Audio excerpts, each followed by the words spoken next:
The broadcast is now starting. All attendees are in listen-only mode. Hello, this is Jennifer Schaus, and thanks for joining us in our Government Contracting webinar series. We are in week 7, and today we are joined by Tony Anakef from Williams Mullen, who's going to be discussing a topic in government contracting. Bear with me, as having a slide difficulty here. Okay, our webinars are all listed on our website under the webinar section. They are all complimentary and they are all recorded. A little bit about us: we're based in downtown DC and provide various services for government contractors, including 8A certification, capability statement, contract compliance, and other services. Our additional services include networking events and seminars, and you can find them under our events section or simply subscribe to our newsletter, which will keep you informed of everything that's coming down the pipe. A little about me on this slide, but more importantly, I'd rather talk about Tony.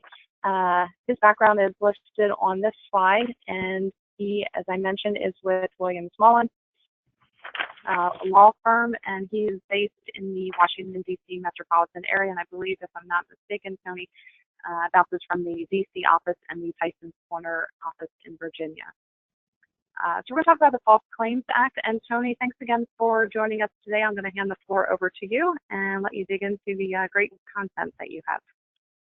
Thank you, Jennifer. It's always a pleasure to put on a program with you, and for those of us joining online who might be viewing this in the future, thank you for joining me for an overview of the False Claims Act, some of its challenges, and suggestions for measures through which your company or your clients can inoculate yourself to some extent from the False Claims Act. Again, I'm Tony Anakef, and besides chairing the government contracts practice, I spend a good bit of time conducting internal investigations and defending government and TTAM False Claims Act. Thank you for turning the page. So why is there a False Claims Act? What we're going to cover today is something that we often cover is a dialogue over the course of an hour or more with one of my white-collar colleagues.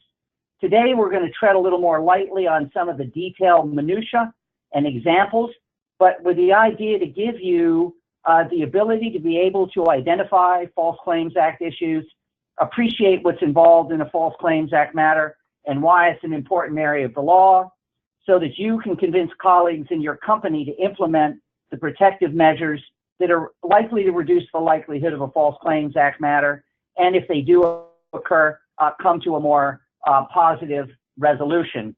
On that prior slide, the outline that I had presented shows what we're going to cover, and the focus is going to be on the final 3 topics.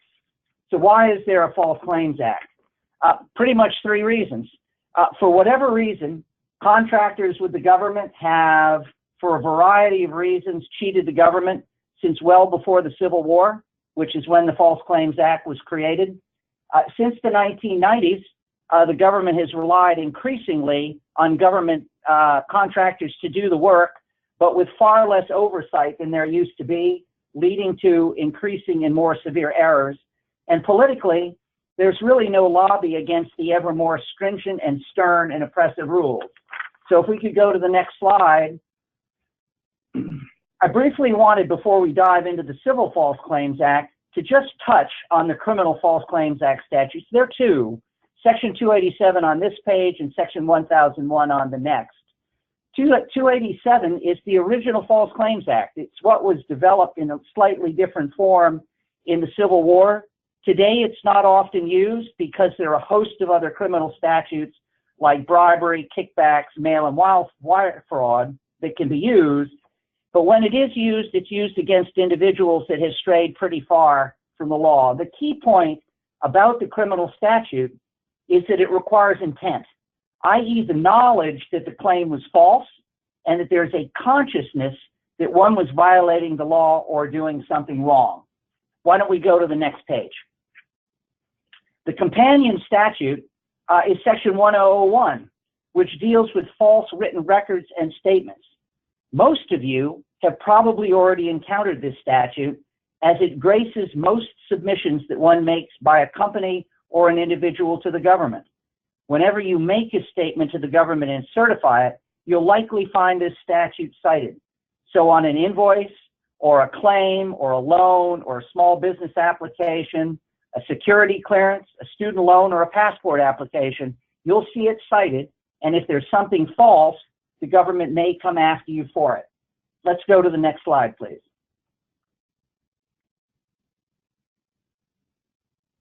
So, turning to the Civil False Claims Act. In short, from a business perspective, the government doesn't like to be cheated. And what the False Claims Act does is there are various legal bases under which the government might come after you. The two major ones that we're going to be discussing today are the false claim and a false statement, which really cover a subset of the false claim by being written documents or other submissions that are tendered to the government. A key point is they cover two different acts. On the one hand, they cover the basic concept of presenting a claim to the government. That's pretty easy, a prime contractor or something like that. The other is causing a false claim to be submitted, which can involve a situation where the false claim or statement never reaches the government. Instead, it's submitted by a subcontractor or a sub-grantee or a person seeking a loan submitting something to a bank. The key here is that it never needs to be submitted to the government so long as it's material to the false claim.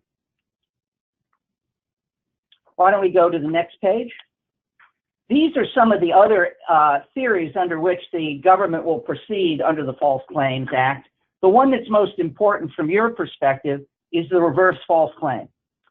If you know that you owe money to the government, a refund or an overpayment, and you try to conceal or avoid the fraud, then there's a violation. It arises most often in a breach of contract situation where the government says that you have done something wrong and you owe a refund, or that they've made an overpayment to you. The government often will tie a breach of contract with a threatened False Claims Act action. The courts have been much more stringent with regard to this kind of claim by the government, and they have required that the breach go to the heart of a contract along the lines of being so severe that the government could revoke the contract for being fundamentally wrong. Let's go to the next slide, please. So the elements of the False Claims Act are four. The ones that you need to be aware of and the terms that are particularly important are the term claim, scienter, and materiality. One wants to keep these terms in mind because they are critical when one is faced with responding to a claimed violation, and if one gets involved in a False Claims Act proceeding, they become the basis for many of the defenses. Next slide, please. So, turning to the concept of a claim, thanks to some of the more recent amendments to the Act, a claim does not need to be submitted to the government, as I noted before, but can be from a subcontractor to a prime, a sub-grantee to anyone else. The key is where the money is to be spent on the government's behalf, as in the case of a grant, or where federal money is somehow to be involved at some point in the process. So one can have a False Claims Act situation involving companies or persons who are quite remote from the government transaction that's particularly involved. One has to think about insured home loans, student loans. One can even think of Lance Armstrong, whose doping certification was several steps removed from the invoices that were actually submitted to the government. And with that, let's move to the next slide. The two other terms that I said were important were scienter and materiality. When you encounter the bad acts of a company or potential bad acts, you need to think how they came about. The importance of scienter is that unlike the criminal statute, there is no need for actual intent or even knowledge of the violation. Actual knowledge, of course, will trip the act, but deliberate ignorance of the truth, which is somewhat like an ostrich head in the sand, avoiding the obvious, and reckless disregard, which is kind of like gross negligence, means that you cannot be sloppy as a government contractor and generally claim ignorance when the facts are staring you in the face. You cannot, for example, fail to check the resume of those who are going to be your key personnel and later claim that you didn't know that the person who claimed to have an Oxford PhD had nothing more than a high school degree. Second, materiality. This is the current hot litigation issue in the government contracts world. The government always says that something false is material. The courts are saying that there is a much higher standard. One will find this coming up very often in a breach of contract context where one is caught up in some falsity. The issue is going to be whether it's a minor compliance issue or something major with regard to the contract. And with that, let's go to the next page. I want to touch very briefly and note the whistleblower statute. This is how a lot of False Claims Act matters start. A disgruntled employee starts complaining within the company, and what you as an employer need to do is be very cautious in how you deal with it, that person, even if they remain in the company.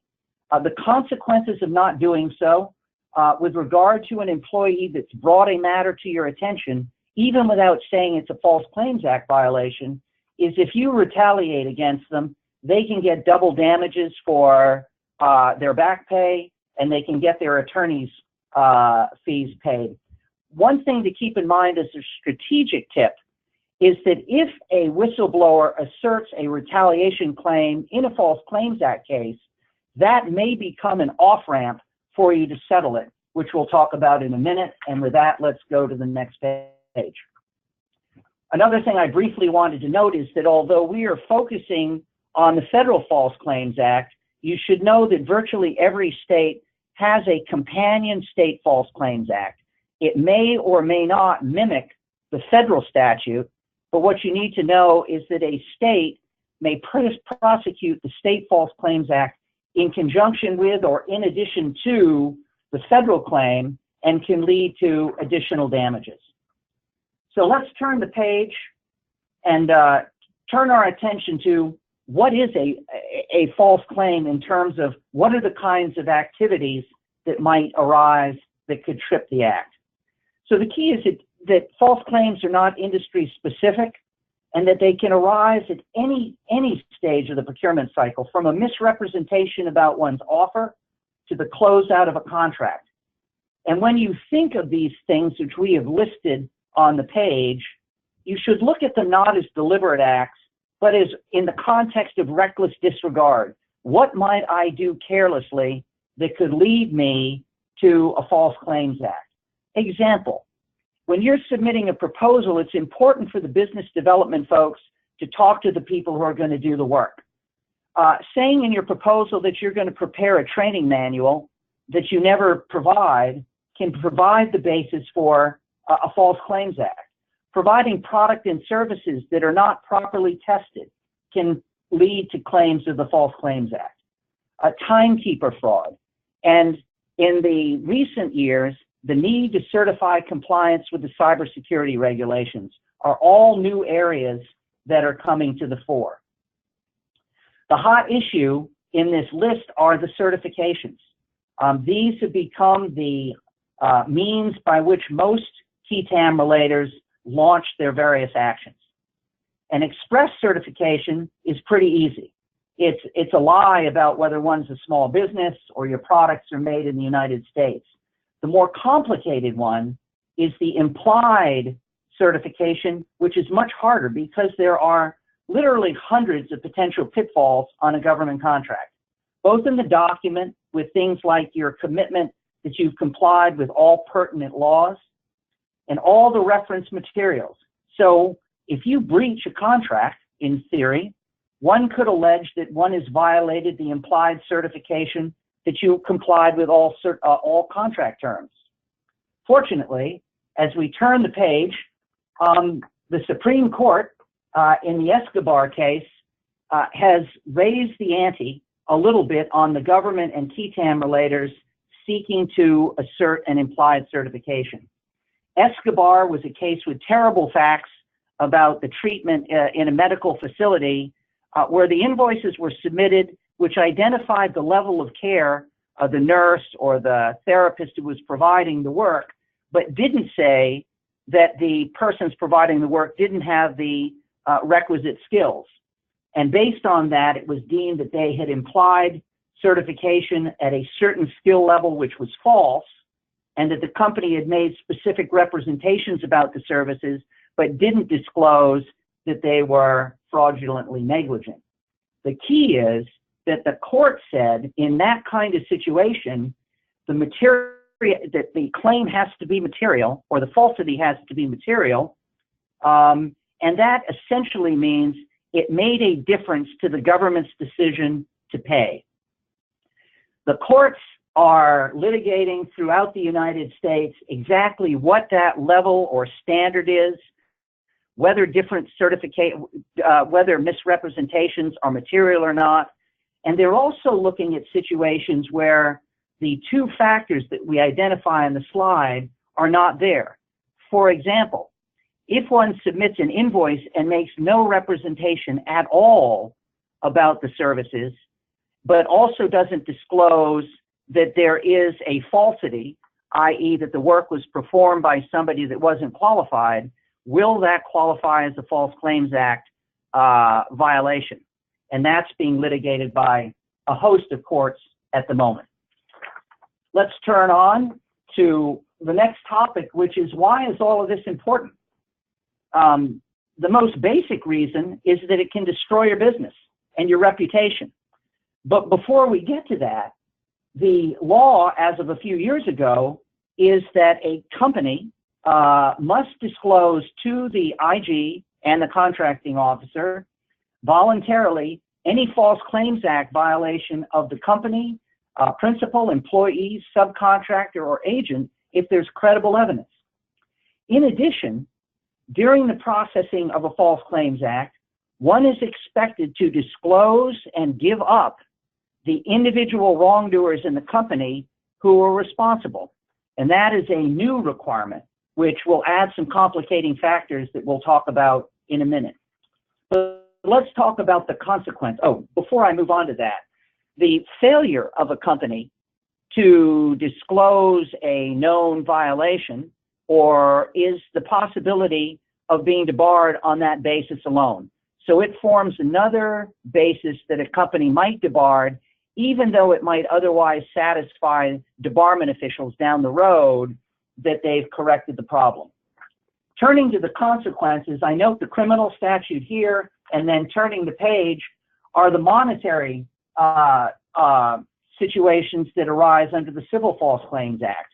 Notably, in the last year, the civil penalties have now doubled and will continue to increase on an escalating basis in the years ahead. This has had the consequence that the United States is less willing to waive penalties than it was in the past. The other aspect are damages, which can be up to treble damages, which is the amount that the government pays out in any given situation. There can be the qui tam relators, attorney's fees, and double damages. And I might note that for those who are proceeding in the Court of Federal Claims, the Civil False Claims Act is often paired with the Contract Disputes Act fraud provision at 41 U.S. Code 7103C and the forfeiture of claims statute at 28 U.S. Code 2514, which can provide not only additional penalties, but can lead to the forfeiture of your contract. And with that, why don't we turn to the next page?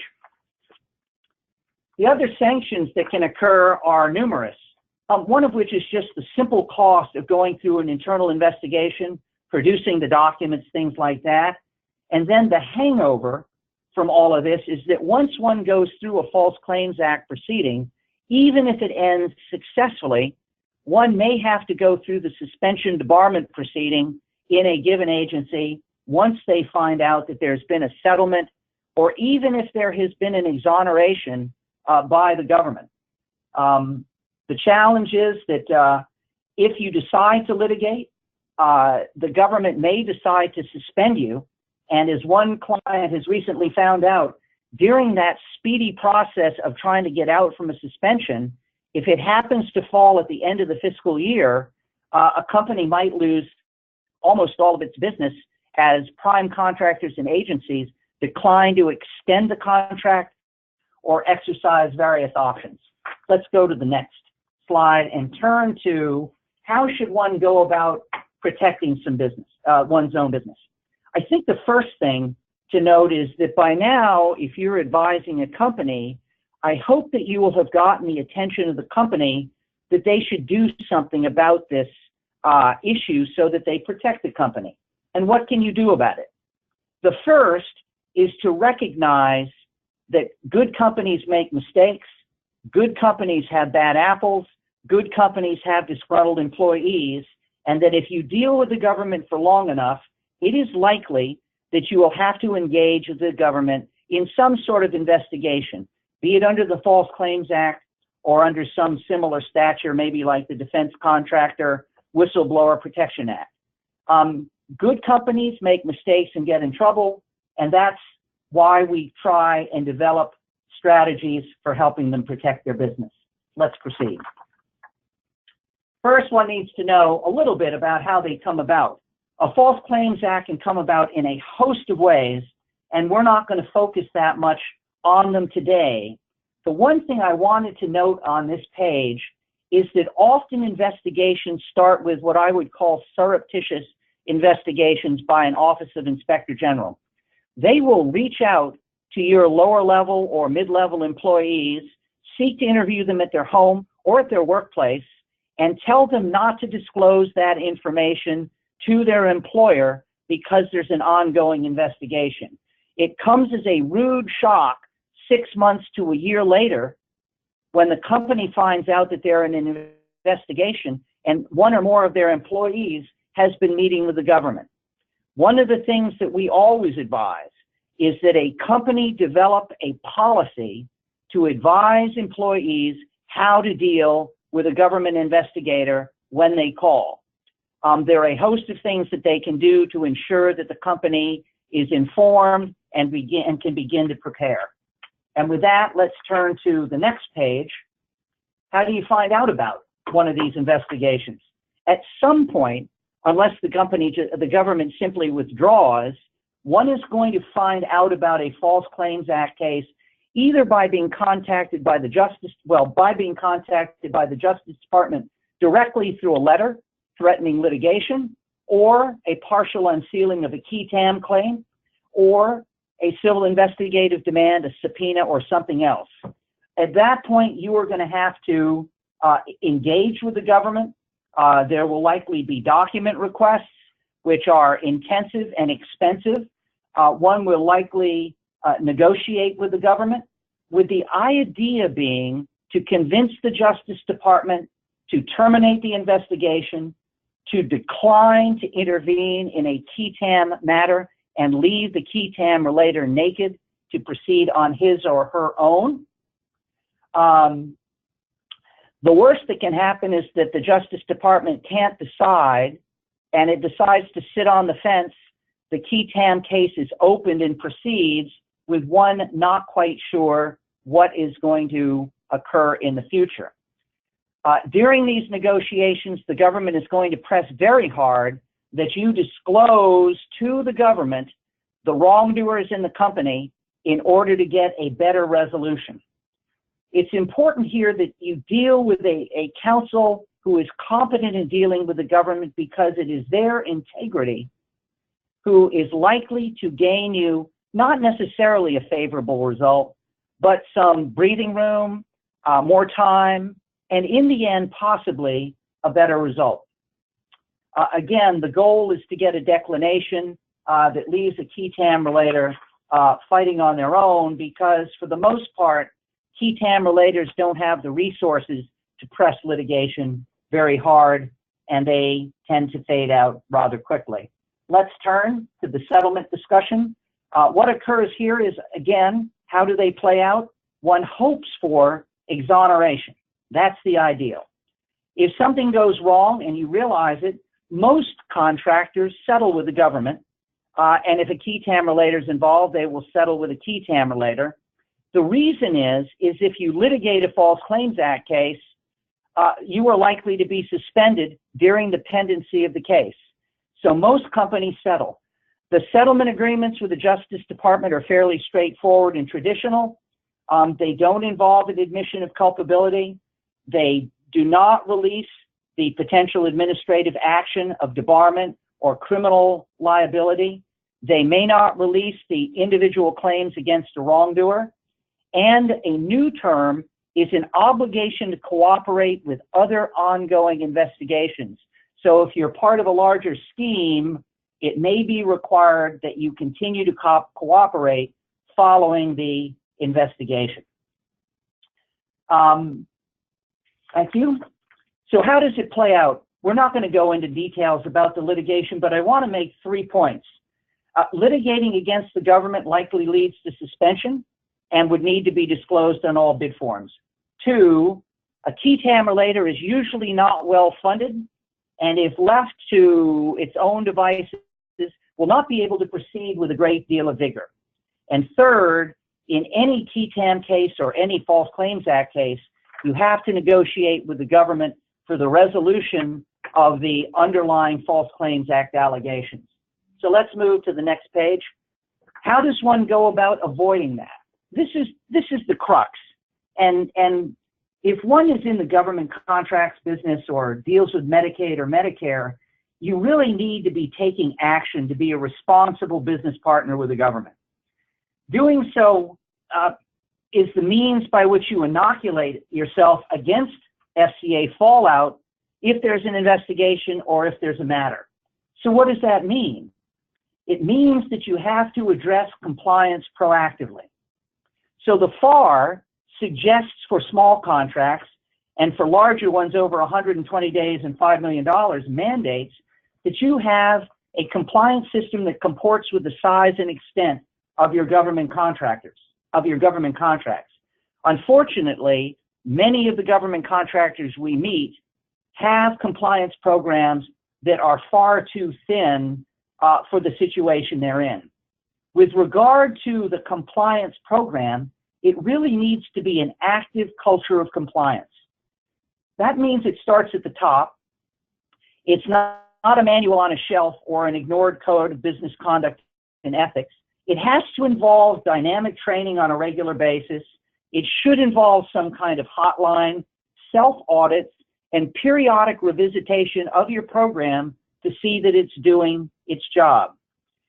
This is not something that's limited to the False Claims Act. It certainly should cover all of your other issues of compliance: harassment, accounting, bidding practices, export controls, and safety. If you think of the Navy ships that crashed, what's coming out in the news is they had all sorts of processes, but they didn't follow them. They had failed all of their internal controls over the last couple years. And that is a recipe for disaster, not only for a Navy ship, but for a contractor. The final point on this page is that what works for one company won't work for another company, and it needs to involve not just the workers, but the CEO. The CEO has to fill out the timesheets and do the travel vouchers as well as everybody else. Why don't we work to the next slide? And we're approaching the end here. It's important in dealing with all of this that most contractors find that when they get involved in the False Claims Act, they're trying to figure things out in the middle of a crisis. And those companies that have an action plan in advance and know what to do before an issue arises tend to do much better. Companies that have a nurturing culture find that they discover issues and address them while they're still small, and they avoid a whistleblower and avoid the False Claims Act matter. In addition, if something happens, you need to know what to do, whom to contact, and who your point of contact is. Because the government now requires, under what's called the Yates Memo, that you turn over to the government and disclose who the wrongdoer might be, that might require you to shift strategy in the middle of the case because you end up with conflicts if a senior manager is involved in the matter. What we can tell you is the answer is not having the CEO go and talk to the officials and explain their story. That can only lead to hurt. These types of action plans are best developed with counsel who are able to bring some kind of calm and orderly process to what can be a very stressful situation when it arises. Counsel's credibility with the government is important in these kind of situations and can be a great assistance in resolving it. If we can turn to the next page, I briefly just want to touch and make you aware that, look, if matters arise, as they will, you need to know that there are a variety, a host of defenses that you can raise, both in defending against an investigation and if you're in the unfortunate situation of actually having to defend a lawsuit. The key one in a lot of these cases when you come up with a breach of contract is the Escobar materiality rule, which has been used to defeat any number of cases up to now. And if we can turn the next page, just a brief point. Many contractors never really talk to their insurance companies about what's covered. We always encourage a sit down with a detailed checklist of what you do and ask your insurance company whether it covers that particular activity, and if it doesn't, what it will cost. If we turn to the next page, we've set forth a number of references that you can go to that we've talked about in this matter today, in addition to those two statutes that I mentioned along the way. If we go to the next page, our firm runs a blog that deals with government contractors. We're in the process of running some articles on the False Claims Act, which you might find of interest. And if we turn to the last page, if you have questions or comments, we have raced through this like looking at roses on horseback at the False Claims Act. I'd be happy to try and answer them in some greater detail. Thank you very much, Jennifer. Thanks, everybody, and thanks, Tony, for great information on False Claims Act. If anybody has questions, please contact Tony at the phone number listed on your screen, or you can email him directly. He's easy to work with. Obviously, you can tell from this presentation, very knowledgeable about false claims, but he also handles other government contracting matters. Tomorrow, we're covering the HubZone certification. Friday, we'll dig into capability statement. Next week is week 8 in our series, where we will discuss the veteran certification, GDPR, the management section of the proposal, and a couple other topics. Again, thanks everybody, and hope you'll join us next week. The recording for today's presentation will be available later today. Thank you.